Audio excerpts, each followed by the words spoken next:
It's a pleasure to have for today's colloquium Vincenzo Vitelli. A lot of us know him in the matter group here. He got his undergraduate at Imperial College in London, his PhD under Dave Nelson at Harvard, he did postdoc at Penn. He went from assistant to full professor at the Lorentz Institute in Leiden University, and for the past dozen years or so. No, 7. Okay. He's been a professor at the James Frank Institute in Chicago. Vincenzo is known for all sorts of stuff: turbulence, non-reciprocal interactions, topological toys and machines, odd viscosity and elasticity. He has several prizes, including the Herb Callan Prize, I guess. You probably haven't heard of Herb Callan because he disguised his name. He's the guy that thought of the fluctuation dissipation theorem, and he thought nobody's going to call it that, they're going to call it the Callan-Milton theorem. But he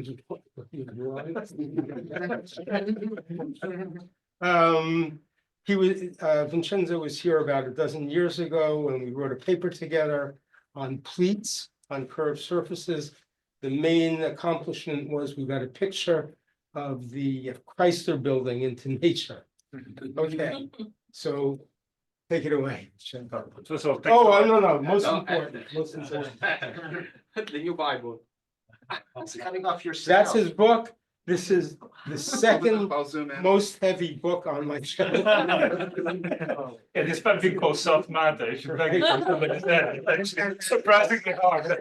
And it's got a hardcover. Okay, well, first of all, thanks a lot for inviting me here. I've been here for many times, and there's always an opportunity to learn. So the title today is Learning and Active Mechanics. So this talk is composed of, if it was a talk, I can get rid of it. Yes. Okay, good. Yeah. So I was saying that this talk is essentially composed of 2 parts, hopefully. In the first part, we will be using machine learning techniques to learn the equations that govern the biological processes involving adaptive shape change. And in the second part of this talk, we're going to try to import some of the lessons learned in biological context to the domain of physics, and trying to design the materials that learn, materials that behave as if they were a neural net, capable of learning adaptive functionalities that are dynamic. Okay? This is all research that is very recent. In fact, I deliberately picked up 2 things where my understanding is still incomplete, because my experience of being here is that due to question and suggestion, it often improves a lot. And so please feel free to interrupt. If I only cover one of this topic is good enough, then do not hesitate to ask questions.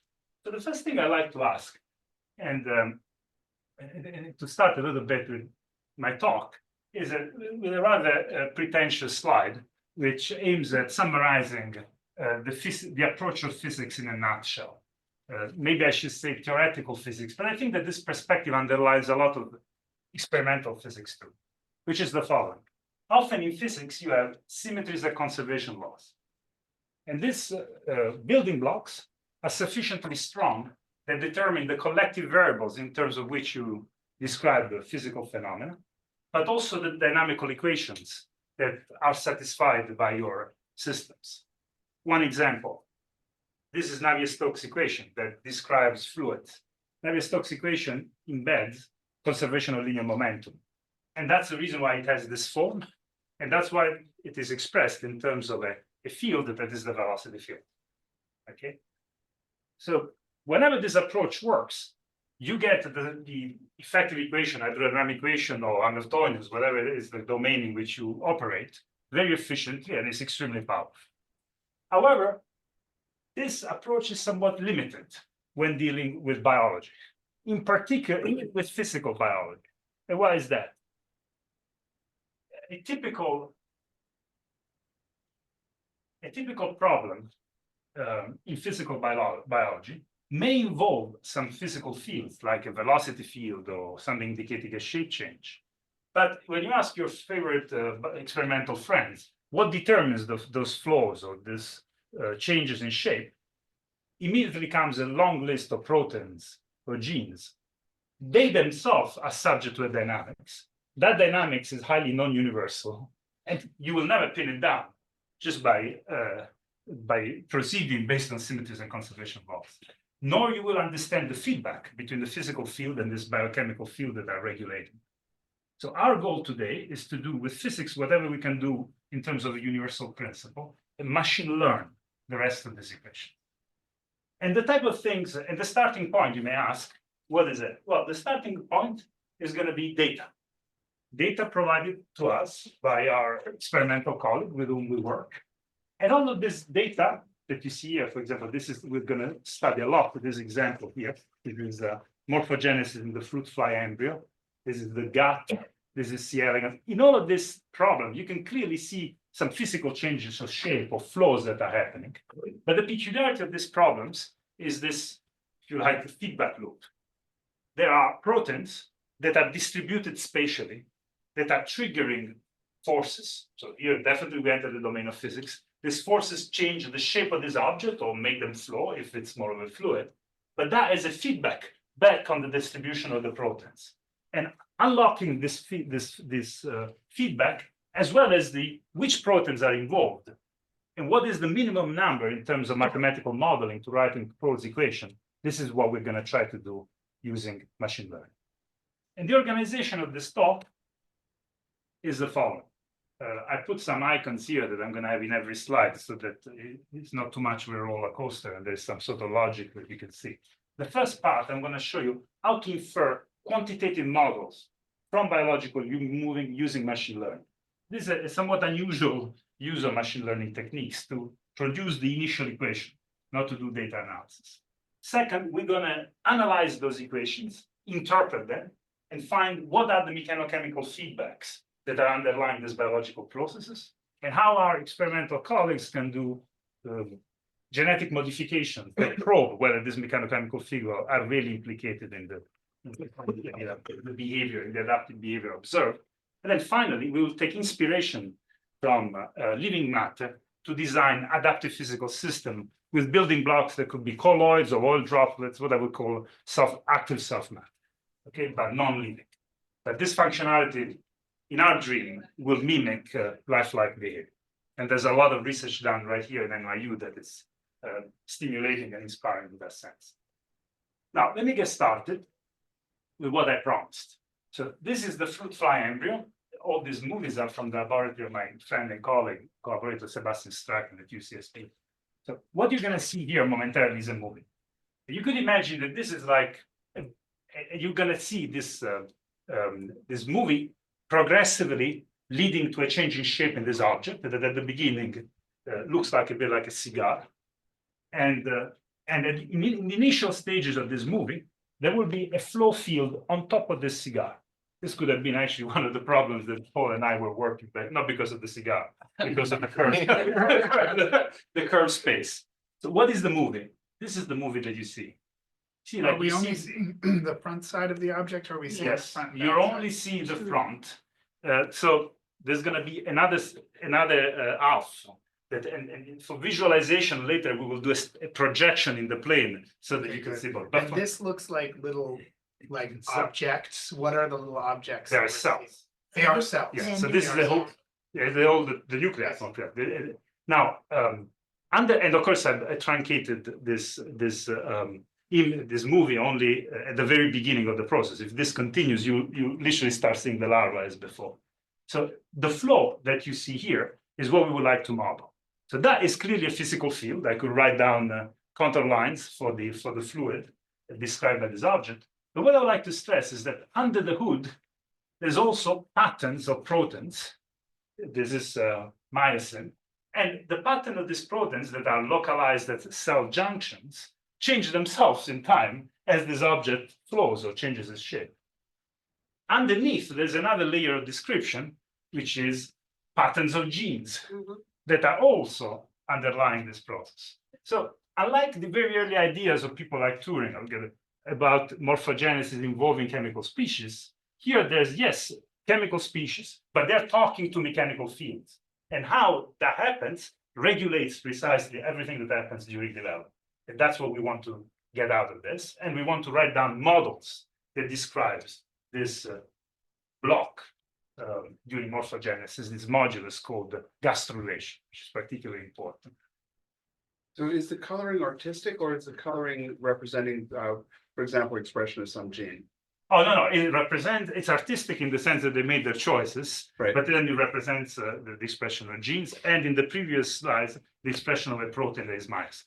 And you measure that expression of gene, Sadly, not me, but my collaborators. and how do they do it? Yeah, this, let me skip on that Fine, part. fine, I'll believe you. But the other part, the thing that I want to, first of all, let me at this point at least say a little bit about the collaborators that that are gonna be responsible for this work. Jonathan Cullen, who is responsible for all the machine learning work. Matt has done a lot of the experiment. Nicholas and Frigio up with the theory. Noah is at Chicago. Sebastian is the experimental PI of all this collaboration. Michelle at the SPCI and Marion in Munich.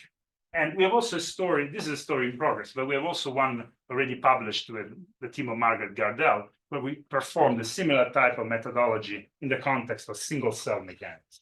So what is it that we want to do? So what we would like to do is to write down a closed set of equations that describe this physical process. So more technically, a dynamical system. So the first thing that you have to do, classically, when you want to perform this exercise, is you have to scratch your head and you have to ask, what are the variables that are important? Okay. And of course, I mean, we don't know, so we ask our friends, what proteins do you think are regulating this process? What genes are responsible for it? Is all the data after the syncytial stage? So Yes. like the Yes. cell wall, the cell boundary is Yeah. already laid down. Yeah. What after? This is gastrulation set. And so what is the problem? Is that the typical answer that you get is a long list. And all the proteins that will appear in this list are proteins that are known to be implicated in regulating this process. Similarly, things for the genes. However, what we would like to know is what is the minimum number of such, let's call it biochemical fields, that we need to write down a closed equation coupled with the velocity field that we're trying to describe. And we have no a priori way of determining that. You see, even if all of them are biochemically needed, they could still be redundant in that information. So we want to operate what the dynamical system person would call dimensionality reduction. Okay? So how are we going to do that? The first step that we do is the following. We train a neural network so that it can predict the flow field on top of that cigar-shaped object. So what you're seeing here is exactly the same thing now, coarse-grained so that it produces a flow field. You can see vortices, for example, one here and one there. Okay? And here is the projected version of that. Now, in order You do the training using experimental data? Yes. You do the training using experimental data for the flow, the one that you just saw, but also experimental data for the distribution of the patterns or the patterns, proteins and genes. So if you like, as an input, you put proteins and gene patterns, and as an output, whose loss you're trying to minimize is the velocity field that you would like to forecast in the future. But I mean, in order to do training, you should do training on a large data set. There you go. Also, Yeah. So these techniques are particularly good when it's very easy to image, but there's still very poor understanding of what's going on. Okay. So now, how do we do the dimension, find the collective variables? We can input in this neural network various channels. Okay. We can ask what is input myosin and caterin, or some genes or combination of them. And then we can rank the performance of this neural network based on what inputs you put. You see, we are using the neural network as a black box or an input-output device so that we can figure out what are the input, what is the input, what are the channels that are most predictive, most able to forecast to the future. And crucially, we're doing this without assuming an underlying model. You see what I mean? We just take a neural network with no physical constraints at this stage applied to it. Okay? And by doing this exercise, that is by ranking the input based on the on how you minimize the error, we can empirically find that if one gives us only one snapshot of two proteins, eckaterin and myosin, at the beginning of this block, we can predict the next 20 minutes with high accuracy in the flow. What does that mean? This is the experimental. Please remember, now what we've done, we've taken this and we have projected. Okay? So here you see one vortex is at these two. And these other two are the ones that are on the other side that you cannot see. And here you can see a sink that is up there. And there's also another one here, so that the topological constraint is still satisfied. Now, this is the experiment. This is our machine learning prediction. And after 20 minutes, you can see they're almost on top of each other to the extent that you can in a process that is a little bit stochastic. Now, at this stage, we have a black box that forecasts the future. And you could argue that we have understood nothing about how this is being done in characteristic neural network style. But we do have one information, that whatever this neural network is doing is capable of doing it by putting two fields in it, myosin and caterin. That stimulates us to think that maybe there is a possibility of writing down a dynamical system involving myosin, caterin, and the velocity field that will be predictive of what's going on, that we can write down analytically. That's a lot of maybe. So how do you do that? But first of all, I would like to tell you what is the state of the art at the moment in this business. The state of the art, and some of my collaborators are responsible with it, Sebastian, Boris Schreiman in this paper, but also a lot of classic literature in what I would call active matter by Jacques Pro, Uli Herr, Joanny. So the model that is usually used, it's a very sort of simple physics model. You take the Navier-Stokes equation that you saw before, you go in the Stokes limit, and the only modification to Stokes flow that you do is you add on the right-hand side a source term. This source term is expressed as the divergence of a myosin field. So myosin mathematically is a rank 2 tensor.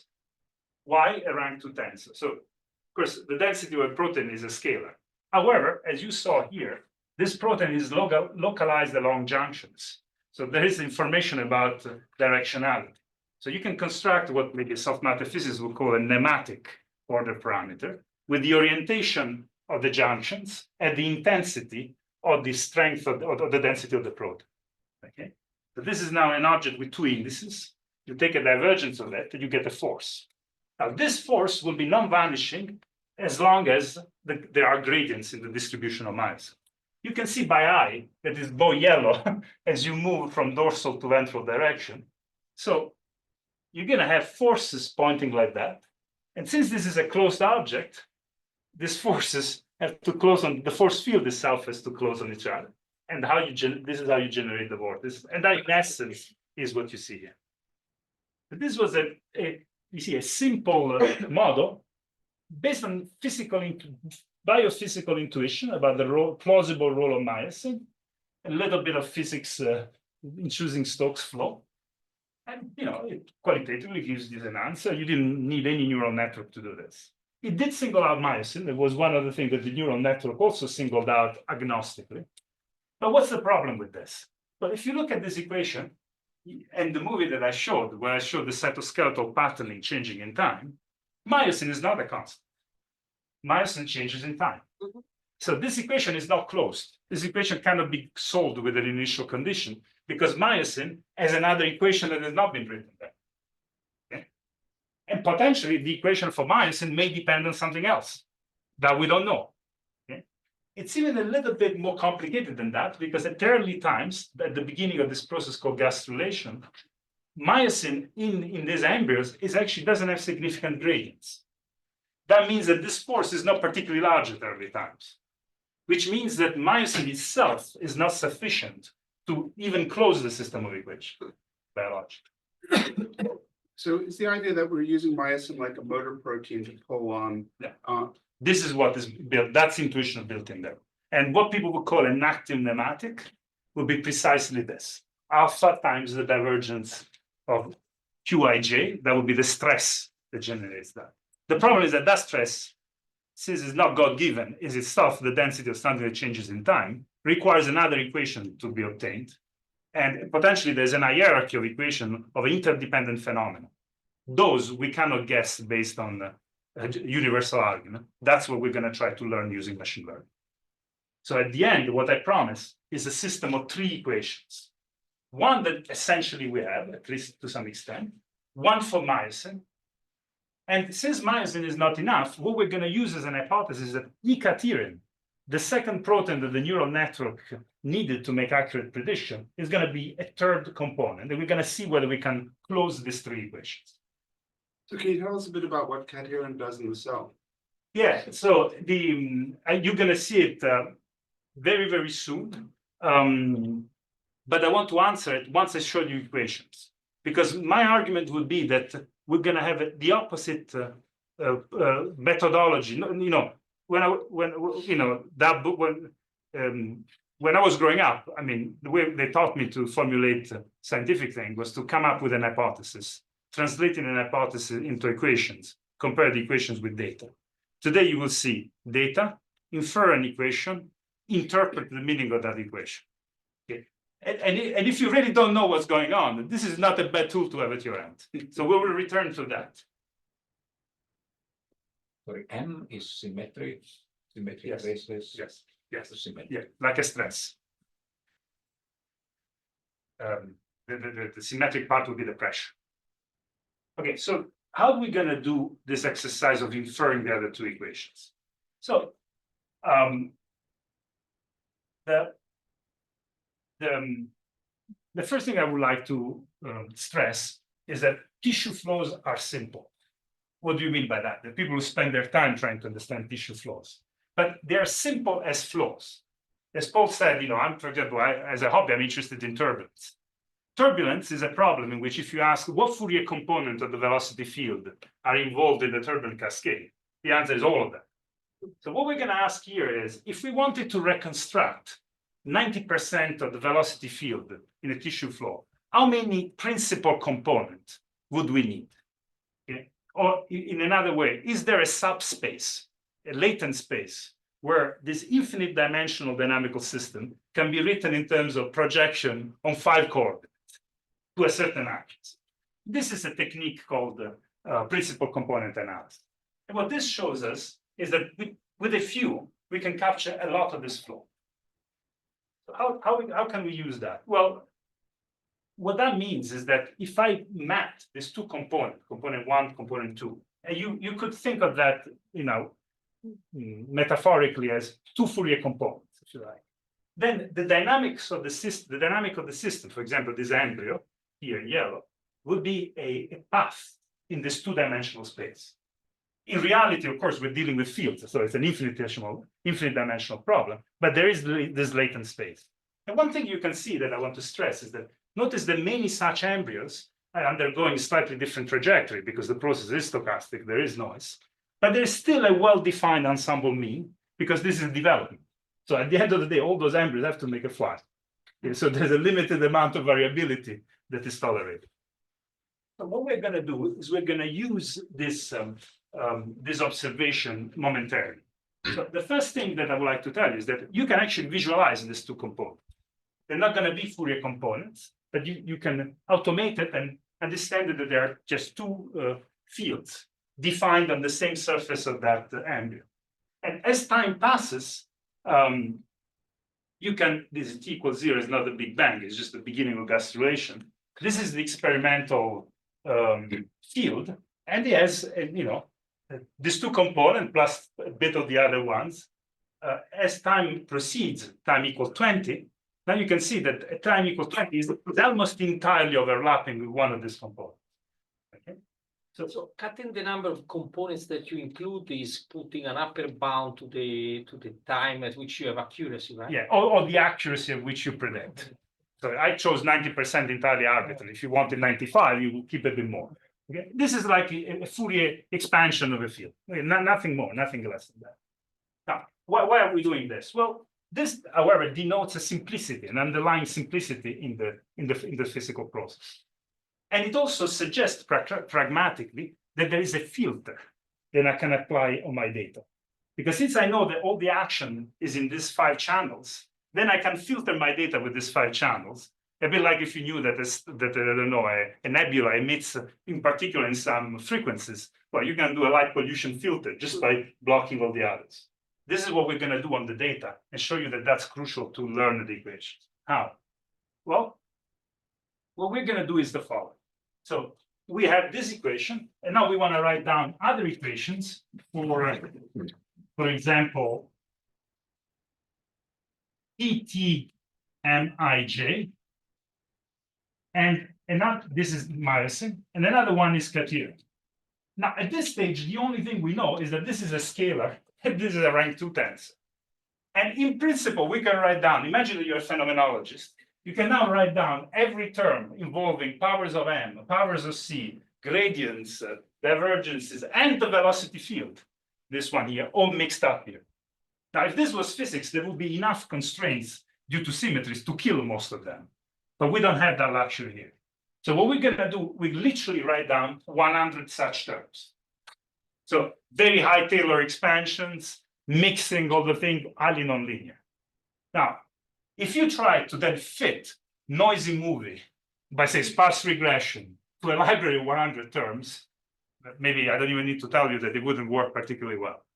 However, if you use those principal components that you learned as a filter in the following sense, you write all of those terms, you evaluate it with the various fields, you denoise them by applying a filter, and then you do sparse regression, then all of a sudden now you can actually write down the equation. And I want to show you the equation that you write. So the equation for caterion is particularly simple, it's C. You just say that caterion gets advected by the flow, V. But there's a rather complicated equation for the myosin field, okay? And that depends on caterion and also depends on the gradients of the velocity field, okay? And here is the question a bit to the question of David. What we can do is that since this is interpretable, we know what M is, we know what C is, we can actually put another row that tells us what each of these terms are. One thing I should disclose is that we learned all of these terms from that library without assuming a priori what they were. The only thing that we put as a constraint is how you take the derivative of myosin, because this is purely kinematics. If you take the time derivative of a velocity field, there is also a convective derivative. And if it's a rank 2 tensor, there's a corrotational one. This is kinematics, so we can just put it as a constraint. But all this complex feedback between C and M, these are all learned. Okay? To give you an idea, what this term here is telling you about how you release myosin molecule, proteins, from a junction as a function of the density of caterion and the rate at which the junction is being stretched. You can imagine this is very particular type of information that you would never be able to tell just by pure reasoning. Sometimes field theoretical types, like myself, I should say, they come here and they say, well, look, if I look at this, this is not too surprising. For example, this is just a linear term. This is a quadratic term. I could have written that, and this is just constant. But when you say just constant, well, my buddies, what they want to know is that constant positive or negative? And if that constant depends on caterion, well, I know whether caterion is an inhibitor or a catalyst. And for us, that is precious information. That's exactly what we want to know, because those are not constant. Those are fields themselves that are regulating the process. And of course, things like this are absolutely much more complicated to forecast. Now, one thing that, besides having equation, one of the things that is nice about equations that are interpretable is that you can do qualitative analysis of them. And so you can say, okay, so besides the fact that you've written this equation, let's say that I don't care about the equation. Tell me what's the essence of this model qualitatively. So here's the story. At the beginning of this process, myosin does not have a gradient. So this term is nearly zero. There cannot be any flow. There cannot be any morphogenesis proceeding. And of course, as a result of that, somebody else must be seeding the initial condition. That somebody else is caterion. Caterion is known to have a gradient also at early times. And caterion is talking via all of these terms to the distribution of myosin. So myosin will gradually pick up the direction of morphogenetic flow via its interaction with caterion. So the initial condition is seeded by gradient in caterion. This is the mechanism that this machine learning proposes. And so now, one question that you can ask is that since you turned upside down the scientific method to start with hypothesis, ending up with data, how do we falsify such a thing? Meaning, like, if you just show us that it matches data that you used to construct it, how do you say, it's circular. There's one thing you can do. You can ask your friends to do mutants. You see, you can say, well, this is the wild type that is a given gradient of criterion. If you could synthetically swap the direction of those gradients, would morphogenesis in a mutant go the opposite way? So in other words, you turn now this into an engineering criterion. Okay? And this is what the mavericks in math, in particular, in Sebastian Lab did. So let me just say for the non-biological types, what this is. Here is just a die that will just tell you the direction of flow. Okay, and the flow will be as before, like this, leading to this invagination that you've been seeing now at least a couple of times.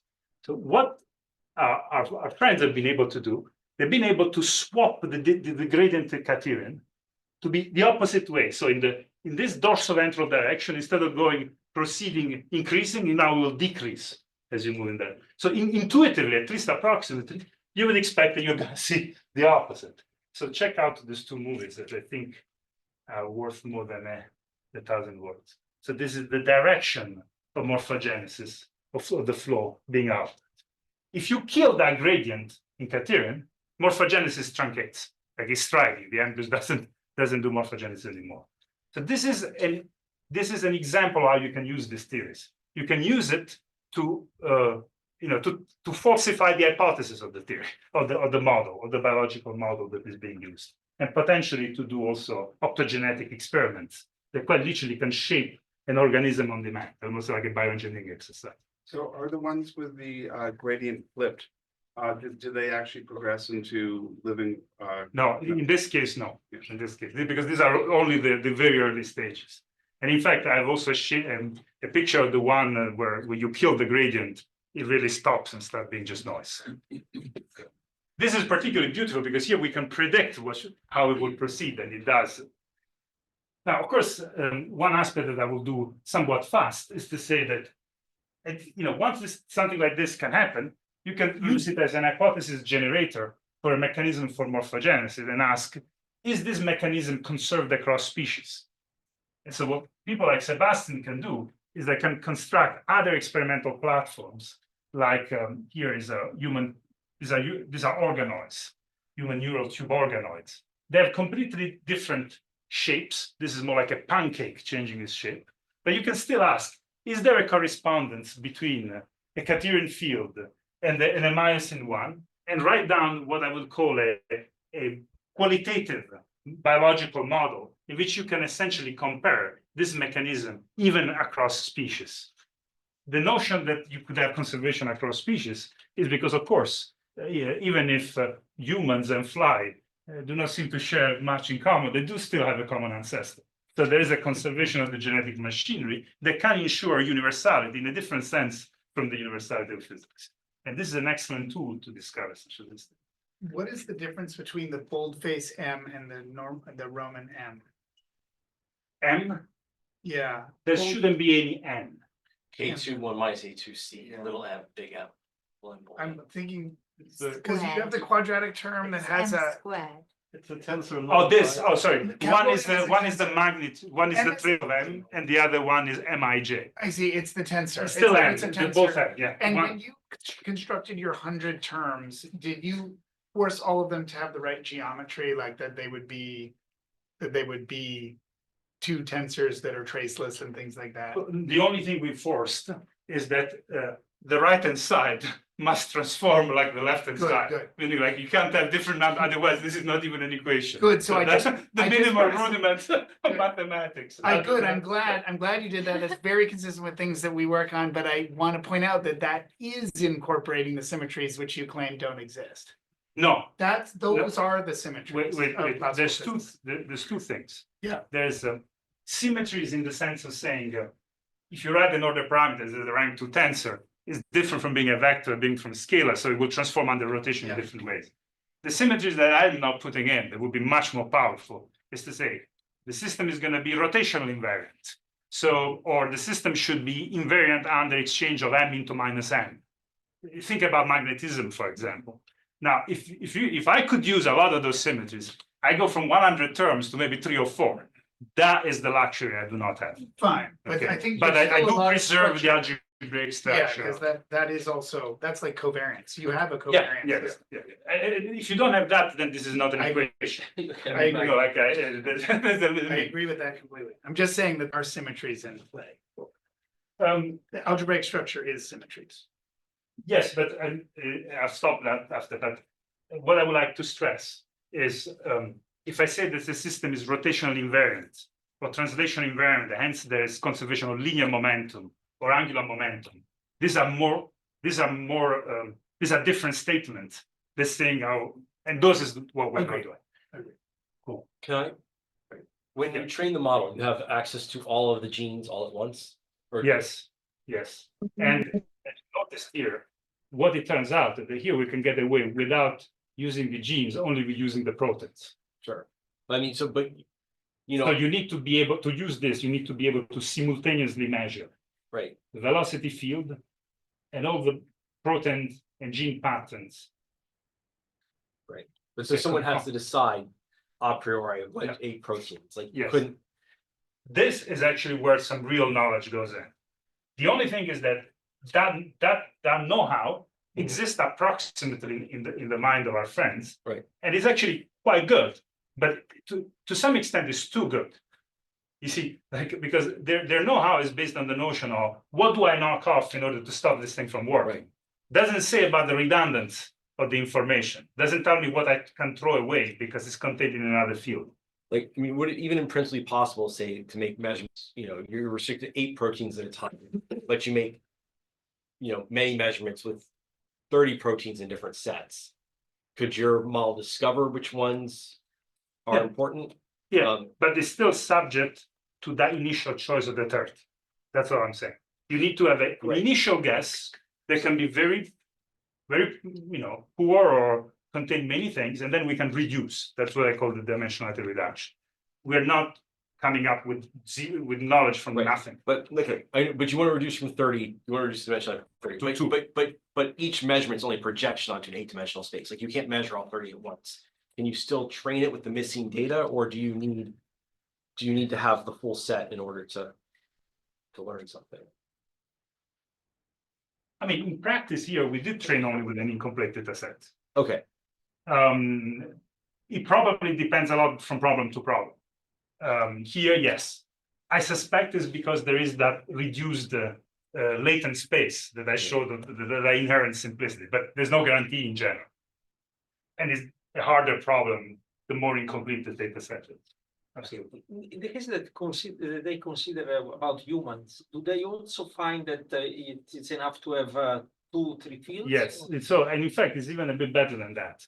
One of them is myosin. Fine. The other one is an upstream regulator called BMP. We believe is also what is regulating cadherin.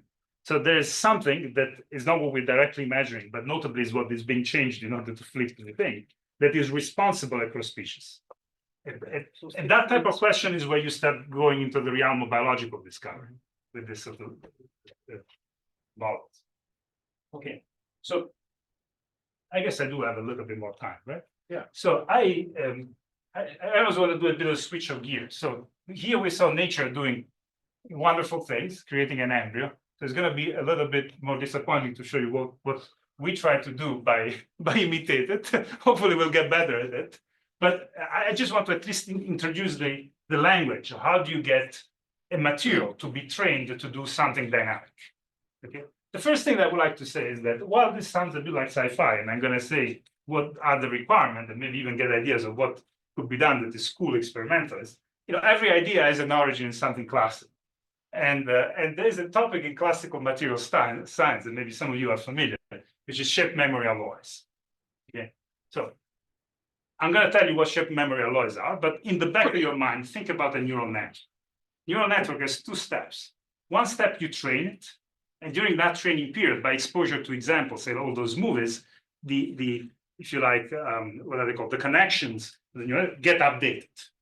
Okay, then you stop the trade. Data is never seen. You deploy it and does something. So we want in a material to have these two stages. So let's look at the shape memory alloys. In the shape memory alloys, there is a stage of training, in which you start bending the shape memory alloy.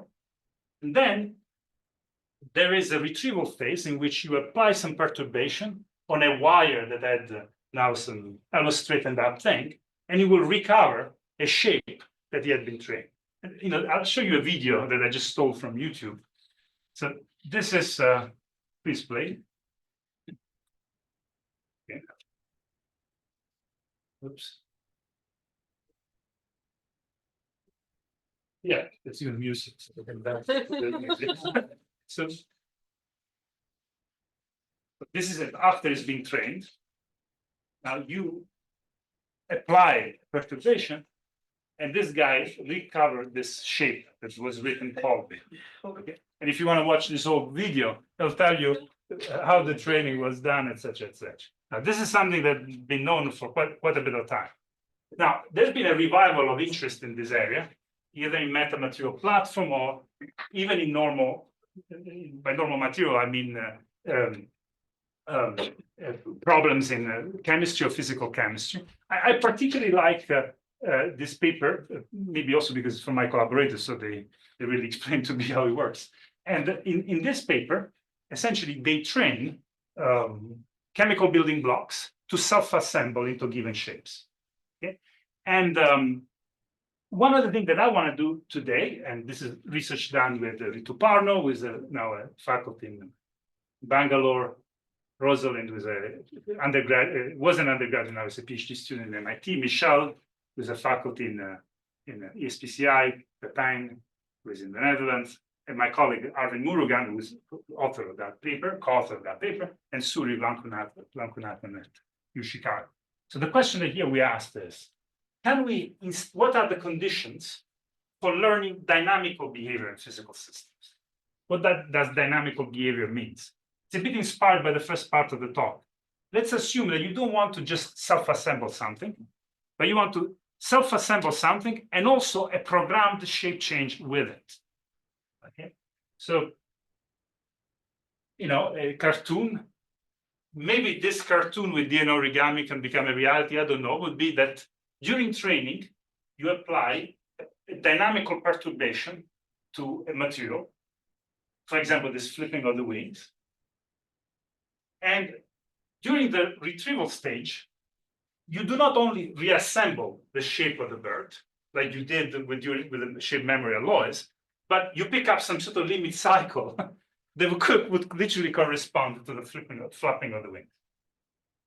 See what I'm trying to say? In other words, we do not want to recall an image or a static state. We want to recall a sequence, okay, or pathways, if you're talking about a physical chemical process. And the first question I want to ask is that what are the conditions, irrespective of physical platform, that must exist for the hardware, and what are the conditions that must exist in terms of the examples that you show them during training in order to realize that? And then I'm going to make some proposals that are probably naive, like only a theorist would do, of some soft matter system based on all droplets or similar things that could, in principle, realize such a thing. Okay? Or in between, there will be some thoughts because Paul gave it out. That's what I like. So, and one crucial thing here is that anybody who has even a bit of familiarity, perhaps with neuroscience, might have heard about Ebbian rule of learning: fire together, wire together. In the language of neurons, this would mean that the connection between two neurons is reinforced if they are firing together. Okay? So from my perspective, I'm not going to be talking about neurons here, but what I would like to do is I would like to have some, say, particle-like objects denoted by I and J that have some interaction Jij. This interaction itself will be dependent on time and can change in time. And we want some rule for that change that will lead to the adaptive behavior. And the trick that we're going to use in order to produce sequences of dynamics is to have this Jij not be symmetric. Now, with neurons, there's very good reason why you may have that. And one acronym is this STDP. Let me just explain the idea. If, often, between the firing and the receiving, there's a delay. The presence of a delay, and this is not only with neurons, with any involving an emitter and a receiver, breaks the symmetry between the two.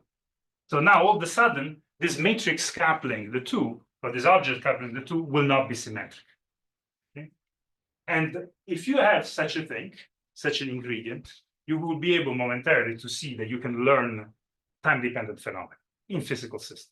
You don't need a delay to make it non-reciprocal. No, you could also have two. You could also have two different species that just asymmetrically Well, I'm interact. just saying, like, say I have a length of cable between two things that has a delay, but it's symmetric, right? It's the fact that you have the chemical transduction that makes it one way. It's like a diode, right?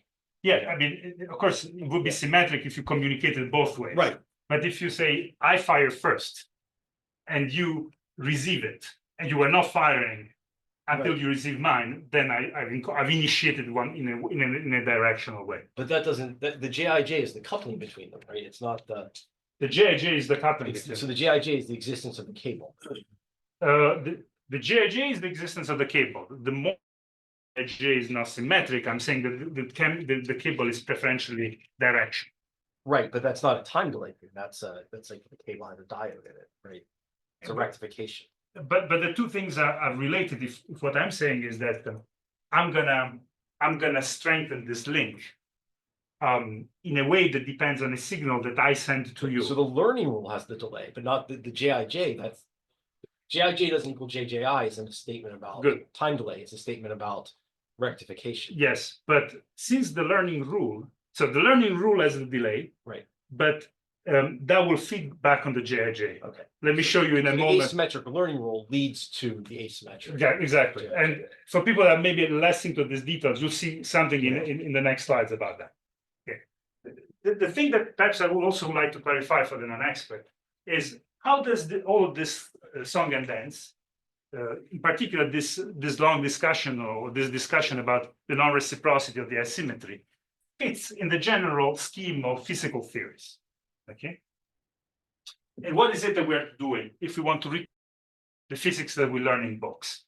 If you are a practitioner of magnetism, probably you have a spin system, like an Ising model written like this. If you write down a dynamical equation that follows from an optimization of an energy functional, this Jij will be constrained to be symmetric. And you will have the advantage that Hopfield exploited to have an Hamiltonian structure. You will have a landscape in which you can go down or go up. Now, the moment in which we do non-reciprocal stuff, we're saying there's going to be a dynamic, we call it dynamical rule. That could be the same one as you had before, but if it does not derive from an energy functional, these two need not to be symmetric. And why is that connected with the dynamics? Well, imagine that you have a blue spin that wants to align with the red, but the red wants to anti-align with the blue. If you give it a second of thought, you conclude that this dance is what you're going to observe. Can you see it? If you like, this asymmetry that I'm talking about is the analog of a symplectic extraction in an harmonic oscillator that makes rattle between P and X, between generalized coordinate and generalized momenta, except that here you have between two generalized variables that have nothing to do with inertia, etc. Okay? So non-reciprocity generates these dynamics. But this is not enough to do learning. In order to do learning, we need something adaptive. Namely, we need an equation of motion also for the J's. And that equation of motion will depend on the S, on the physical field. This is where all the catches about your question are. So as I'm going to move the physical fields around, I'm going to modify how the particle change, how the particle interact. If this is something that you can do in a physical system, and that physical system has the possibility of evolving under this dynamical rule to asymmetric J's, then with some additional condition upon the training part, you will be able to do materials that learn how to assemble and move. And you're thinking of I and J as indexing locations in the I and J are like indexing locations. for now, I'm just labeling particles, or more precisely spin. I understand. And now I'm going to be more, I'll give you a very concrete example. So this is the toy. And toys can be silly or can be fun, or both. Okay, so the silliness is that we build them, we program them. What would be interesting is to do this from building blocks that are particle and fields that you can do in a lab. That comes in the next few slides. But what is it that we've done? So these equations here are the equation of an XY model. So planar magnet, if you like, they want to align. If you write down the dynamical equation, this is what it is. However, so these are the two angles, θ1 and θ2. However, in addition to that, we have a programmed in the toy a rule for the update of the Jij. It's not a fixed number. It depends itself on the angle. So if we take our hands and start moving these things around, we will change the theta in a time-dependent function, but we will also change the j's. Do you see what I'm doing? What is the J physically? So the What's the J, interaction between the two devices? yeah, the interaction between the two devices is mediated by sensors and actuators. Okay, so So it's not a it- physical interaction. It's not physical, and that's what I'm saying. It's not what we eventually want to do. It's programmed. Right, but I mean, like, I guess the thing I'm coming to is like, physically, it's very hard to make something non-reciprocal because laws of physics, right? No, actually, No, Yeah, no, right, but that is a special thing that you guys are publishing. is this. Waste scattering wait. generally, it's not What? reciprocal. it's Waste good that we scattering have in this. general No, is it's good. non-reciprocal Actually, let me forces. give you a simple example. I mean, for you, they're very invested because that's what they do day and night, and me too. So I'm both biased, but I'll try to. Everything that you're saying is correct because the intuition that you have in your mind is for fundamental interaction in vacuum. The moment in which an interaction is mediated by a medium in between, this could be either because you Bose-Einstein condensate by you shining externally light, or they're in a fluid. Now, every conservation laws associated with vacuum can be broken. For example, linear momentum conservation, which is the one that you were complaining about. Well, that's only true if there isn't a substrate. But if there is a substrate that can absorb linear momentum, well, it's not that linear momentum conservation is violated. It's that you're only looking at part of the system and writing down an effective field theory for that. And that's the sense in which we're going to use. In that sense, we can actually do that very easily. And the simplest is, imagine that I'm a particle moving in a fluid, and you're going to interact with me via hydrodynamic interactions. I move, I have a wake. You're going to feel my wake, but I'm not going to feel yours because I'm ahead of you. So actually, it's not that exotic, provided that you're not in vacuum, which most things are not. So in terms of the question that you wrote, actually is it's symmetric for exchanging I And and J. no, one moment on there. So, so the point is, flip I with J, this is a cosine is symmetric. But you're also flipping T and T prime. that's true. And now there is this G that is typically an exponential. Okay. So it's not symmetric. So that's exactly the point. That's how the asymmetry gets leaked to J, potentially. Okay. So what we're saying here, I've asserted that this intuitively, and then we'll prove it mathematically later, that the non-reciprocity is needed at the level of the hardware. But now the question is in neural network is also, well, if you want to train it, you've got to train it on some data. What are you going to show to this bloody neural network in order to do what you want? Well, that I'm going to show you with a toy because maybe it's a bit more fun. So this is a toy that can support non-reciprocal interaction. So we're going to do the training. So the first training I'm going to do, and training literally means move those angles so that you change the J. I'm just going to do this training. Okay? It's back and forth, back and forth. So back and forth means a training that is time reversal symmetric. Even in a media that can develop Gij that are symmetric. Now I fix, the training is done. I switch off the button that allowed me to do the training. I'm going to tell you what that button is chemically later. And I do the retrieval. During the retrieval, the only physical law that I'm going to, oops, if I can retrieve my slides, the only thing that I'm going to pick up is the ability of these two spins to align. Okay? I'm unable to learn anything like a limit cycle.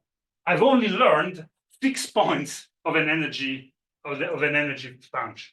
Now I'm going to do the same. I'm going to take the same physical system. The hardware is not changed, but during training, I'm going to do a training that involves something that breaks time reversal symmetry. Notice that I'm going only clockwise. So if I flip the arrow time, I would be going the opposite way. So now I'm showing an example of physical processes that very clearly know a violation of detailed balance, etc., etc. If I now take the same hardware, but trained using this process, and I touch it, you learn this. You learn a limit cycle. Now, of course, you could say a limit cycle is nothing, because if you take an harmonic oscillator, it has a cycle between X and P. But I tell you, put that harmonic oscillator in non-optical, in molasses, in something very viscous, make it overdamped. Then the oscillation no longer exists. How would I get that system to learn it? Imagine that they were overdamped part. So I'm going to do that in a moment. So Wait, before, sorry, did you train it to go counterclockwise and learn to go clockwise though? Is that what I No. saw in that video? No, because I think that what I did here is I trained it to go with the chirality that I apply in the training. So what I want to show you here, it's I mean, you could call it the extreme exercise in futility, which is a toy model of the toy. Okay, but I think this is now a set of equations that are simplified compared to the toy, but they are amenable of analytical treatment. And this was a wonderful exercise for Rosalind, who was an undergraduate, and for me too, because I didn't know it. And the toy is not amenable because of the J cubed. Because of the J cube or the unknowing G, so this is just, probably we could do the toy with expansion, but there's no point because that toy is just whoever manufactured Lego. I mean, I'd rather spend my time to understand the law of nature, and we will move from this momentarily to something real or semi-real. So, but what is here? Well, again, this is a rule for the dynamics of the spin. This is the one that matters really. The rule for the dynamics of the JIJ. There is this time delay. There is these are a time scale for decay. Now here, in this system of equation, during a training that is time reversal symmetry unbroken, would mean apply an oscillation to both the SI, and first notice that here there's spin 1 and spin 2. So the blue and the pink are spin 1 and spin 2, spin I and spin J, if you like. So if I apply two oscillations on both of them, in phase with each other, there's nobody that was in front of the other. Okay, so I flip the arrow time, nothing changes. If I look at how the J evolves, so this one, it will go from being 0 to something finite. But this thing which is finite has a zero anti-symmetric part and a non-vanishing symmetric part. When I go to the retrieval state, the only thing that they retrieve is it's a steady state in which the two spins are just constant, which is what we saw in the movie. But if you now show this, the toy model, a training in which one spin is oscillating with a phase ahead of the other, and you repeat the exercise, you learn a symmetric part of this matrix that is nearly 0, maybe a bit of oscillation, but you learn an asymmetric one. During the retrieval stage, you pick up these oscillations that are the limit cycle. For that, it's fundamental to have tau different from 0 or no? Yes, absolutely. If tau is not equal to 0, this doesn't work. And in the training stage, you're allowing the JIJs to evolve. Yes. But in the tests, in the retrieval stage, you fix them? Yes. Good. You fix them, add the value that you got at the end of your It's like a neural net. Right, Okay. got it. Now, so this tells you, okay, so at least with toys and toy models, we know the two requirements. Non-reciprocal interaction in the hardware, time reversal symmetry breaking examples showed during the training. Now, the question that we would really like to do is neither toys nor toy models, but materials. And let me just tell you, we don't know how to do it. No, to the best of my knowledge, nobody has done an experiment like that. That doesn't stop a naive theorist to just throw things out, and the knowledgeable experimentalists to tell me how it happened very often in this room, why I'm naive. But maybe it's easier to correct a naive experimental suggestion than a set of equations that maybe are even wrong, are even correct, but who knows what you mean. So what I'm going to do here, I'm going to say, what would I need? What would I do if I had a particle system and I wanted to endow it with the ability to do exactly what that toy did? So learn the dynamic functionalities. And then I'm going to show you examples on a computer that do precisely that. So first of all, you're never going to do it only with particles in vacuum. You're gonna only do it if you have particles and fields, and you intertwine the dynamics of particle and fields in certain ways. So here is a proposal that is partly inspired by experiment done with oil droplets moving around with non-reciprocal interaction. So this is the first equation. Please bear with me. And please note it, I gave an example, but the field could be anything you want. It could be an acoustic field, could be anything that enables this exotic interaction to occur.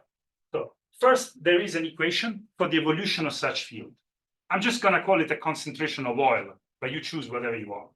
So this concentration is denoted by C, and I labels now the particle. I labels the concentration of a certain type of oil. You can assume that there's multiple ones. Okay? And R and T are the position. And so you assume that there's an emission around of each particle in a characteristic length LC, and there is a diffusion of this field from that particle. The second thing that you now assume. Degradation.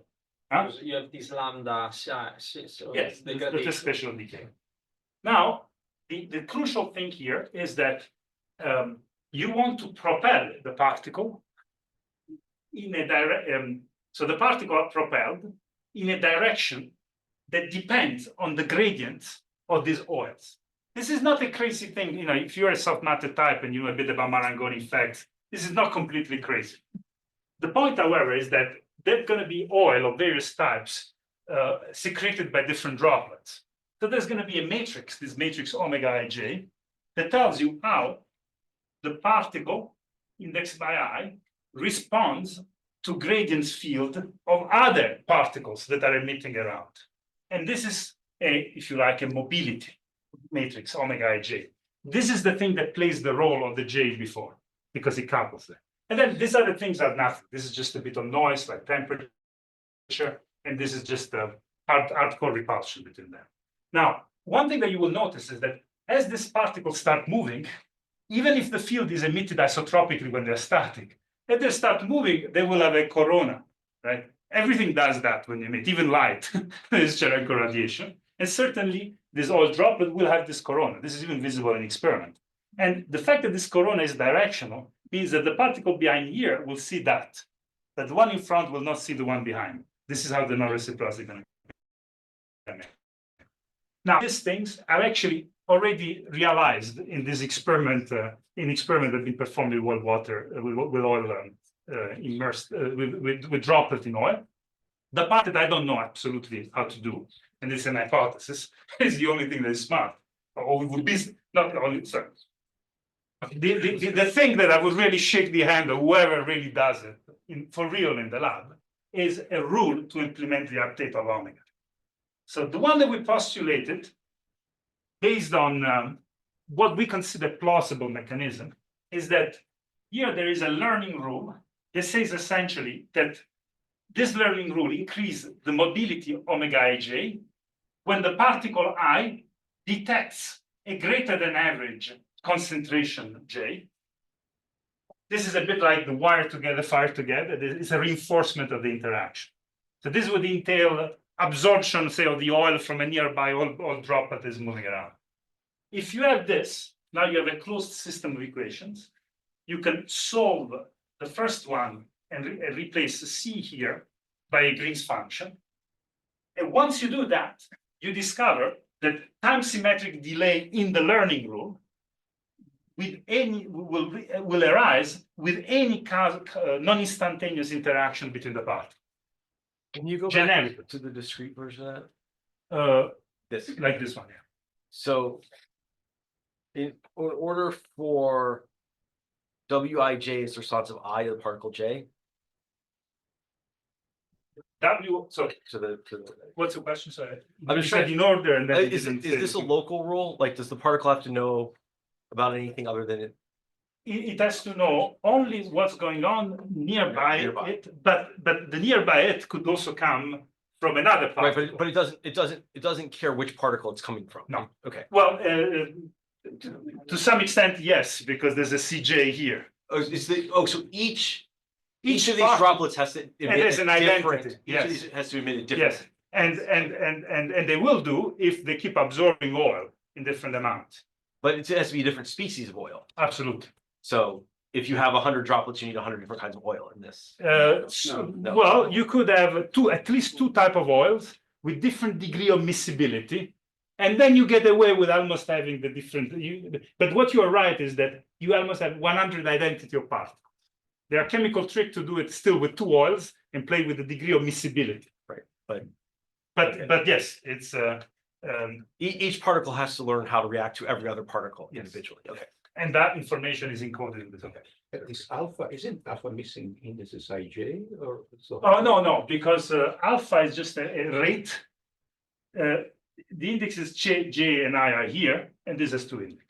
But C0. Well, so, but there is a single function. alpha. I'm sorry. Here C0 delta ij. I should have put the identity. I apologize. Do the two types of oil need to be interactions that are, say, attractive and repulsive, or can it be always attraction to a different degree? I think it can be different. It can be attraction to a different degree. The only thing I don't know is that if you put you see, here we haven't put the numbers in. Okay, so Well, You- I'm confused because if I am an oil droplet and I'm attracted to your trail because I want to eat Yes. tap and I go that way, I can imagine that.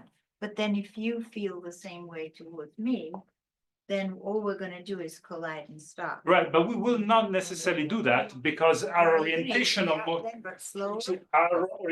motions may not be coherent. See, Okay, like you may be the tail of me, and yeah, and then you're trying to chase me, Yeah. but you need to do a Exactly, rotation. exactly. Now, Okay, if one could, so the point here that I said is that this is actually, despite the somewhat artificial, seemingly artificial nature, is very generic because any interaction is causal in nature. However, there is a catch. In order for the phenomenon to be big, there must be some dimensionless number that tells you. For example, if you did this with the speed of light, this would be a minuscule effect. So with the oil droplet, the key is the Peclet number. mhm. This is the ratio at the velocity at which you're moving the particle divided by diffusion coefficient and size. Okay, if this Peclet number is the order 1, the learning is how to say effective. If it's much less than 1, it's a minuscule effect.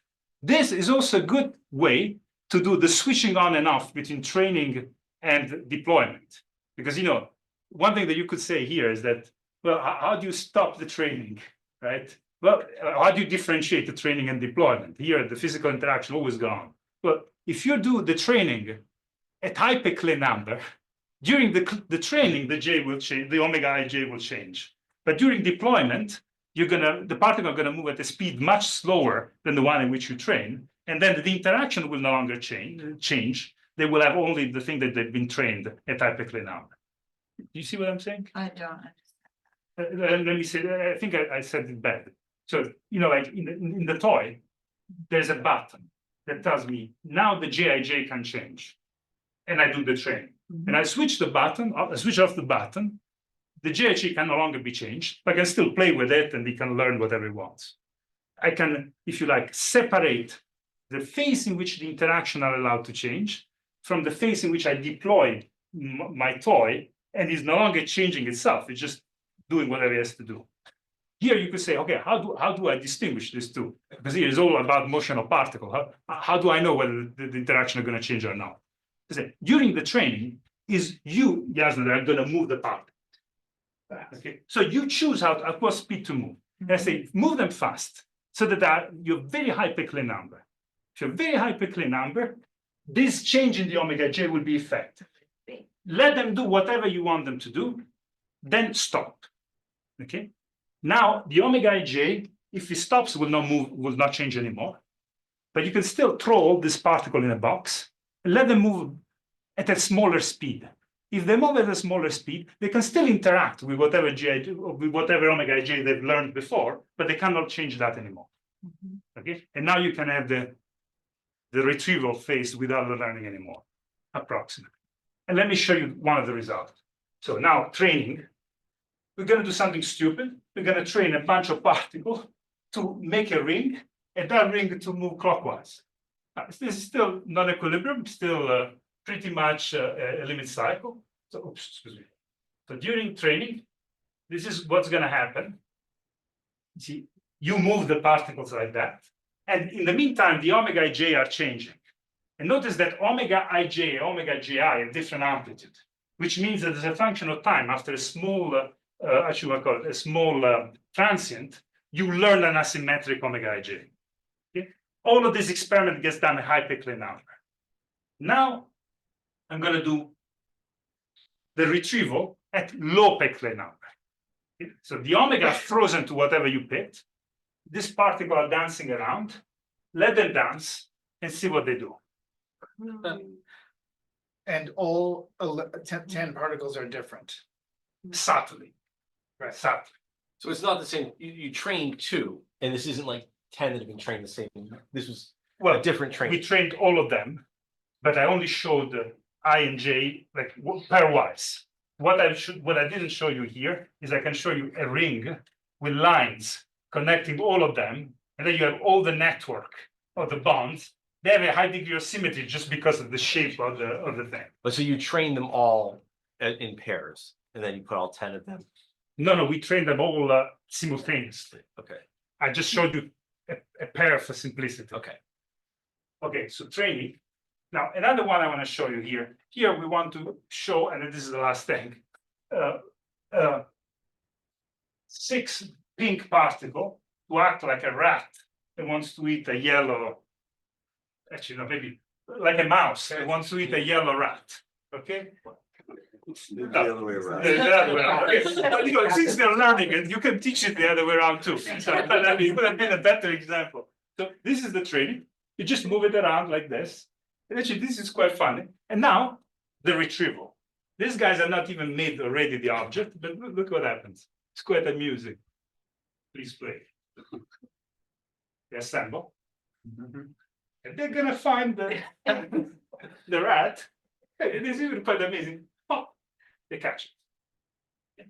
This is a form of predator prey, if you like, phenomenology emerging in this. So, well, let me conclude here. I hope I entertained you enough in saying theory of learning are good to get your algorithm that learns the rule of biology. But maybe once we learn them, we can import some of it back into the realm of soft condensed matter and try how to and learn how to train material.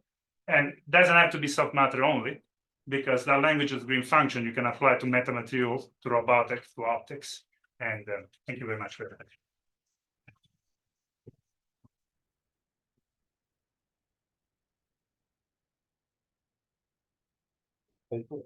You can have an asymmetry in a lattice where the interactions are symmetric if the lattice is not straight and there are triangle plus and positive and negative. Is that enough to have an asymmetry? If I understand what you're alluding to, is you're saying, imagine you are an antiferromagnet on a triangular lattice. That's geometric frustration. This is up, this is down. What is the other guy gonna do?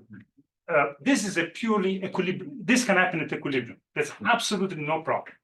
The frustration I'm talking about, it's a dynamical effect that entails breaking the Hamiltonian structure of the problem. How do you see that? What I'm talking about is, imagine that there were 2 types of fields. Each of them has an energy function that you're minimizing, but the 2 energy functions are not compatible. So there isn't a common condition that is the minimum for the 2. Then the only thing that they can do is to be in a frustrated dynamical state. But that entails being out of equilibrium. Another way to see it is that if you write an elastic form as a quadratic form, okay, and you put it makes write down. If you so this is an energy density for an elastic solid.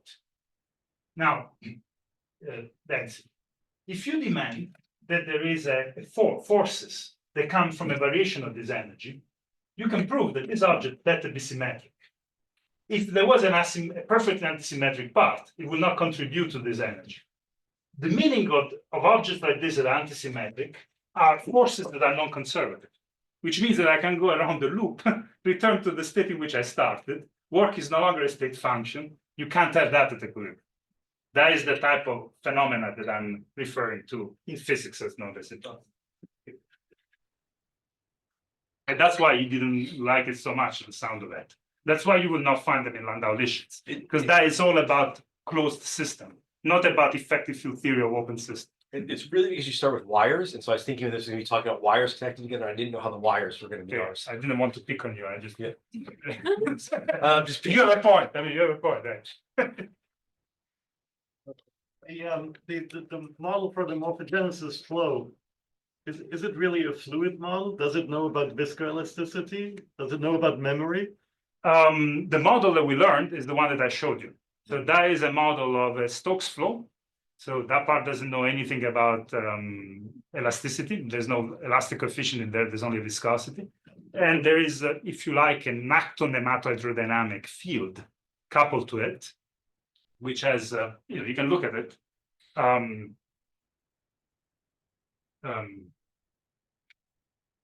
apologize if it takes a second to get there. No, it doesn't contain, these are the term, right? This is the order parameter m.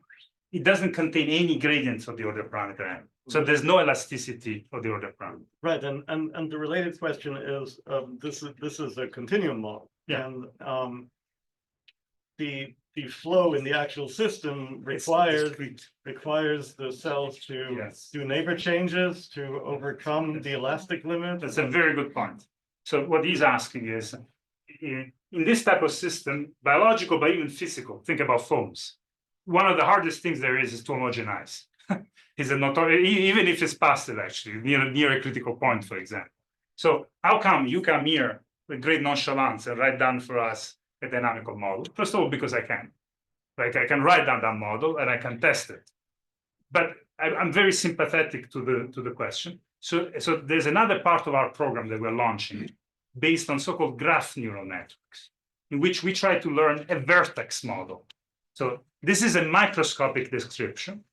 And in complete fairness to what you're saying, if you look at this picture here, this one here, you say, well, what else more do you need to see that there is a vertex, there's a graph right there. Okay. So for the purpose of the 20 minutes in the Drosophila problem, we could homogenize. However, what is particularly interesting is that there may be properties that depend on rearrangement events, on the fact that cells are going to die, language of foam, T1, T3 events, etc. For those, learning a vertex model from data, so the discrete model, potentially a non-variational one, is what we're currently doing. It's a slightly different exercise. But I also have a question about the embryogenesis. So I see the flow field you show is quite similar, I think, to a hydrodynamic flow field around the topological defect, 1/2 topological defect. No, +1. Yeah, I mean plus half. Right. Let's see. Let's count properly. So +1. This is a vortex. Okay. +1, and then there's two more on the other side, and that's +4, which breaks the law of topology. If it wasn't for the fact that up here there's a -1, up here there's a -1, so 4 - 2 is 2, and that's the integrated Gaussian curvature. So you're still satisfying Poincaré-Hopf theorem. Okay, that's what you're worried about. Yes, and violate topology. Is I thought you plot the direction of the myosin. So did you really see these like in the? This is not myosin. This is V. Yeah, I know. Like you also show like the myosin. Also, in myosin, you could look for +1/2 effect. Yeah. So do you see that like? Not a lot. Not a lot. I mean, or at least they will be there, but we don't see any correlation that is significant. I think we should thank Vincenzo again.